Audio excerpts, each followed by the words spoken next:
Tai Dovydai, kokios mintis po rungtynių?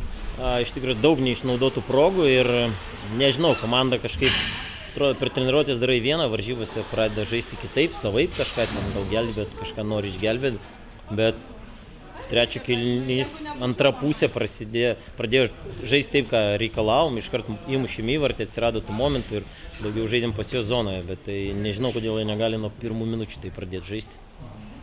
Ir prie komandos prisijungė naujų žaidėjų iš Suomijos. Kaip šios du žaidėjus vertinat, kaip jie įsiliejo į komandą? Įsiliejo tai lengvai iš tikrųjų, viskas tvarkoje su jais, tai patys žino Suomija ledo ritulio šalis, tai jiems nebuvo sunku, aš manau, adaptuotis ir prie to mūsų žaidimo priprasti. Ir iš tikrųjų jie žaidžia, daro teisingai tai, ką reikia ir atsiranda momentų.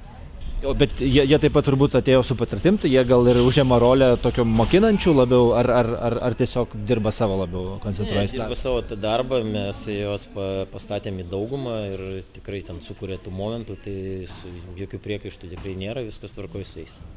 Ir taip pat šiandien ant ledo matėme Domą Janušauską, jis po ilgo laiko grįžo, gal nebent žaidė išvyko, nematėm, tai kaip jam sekėsi?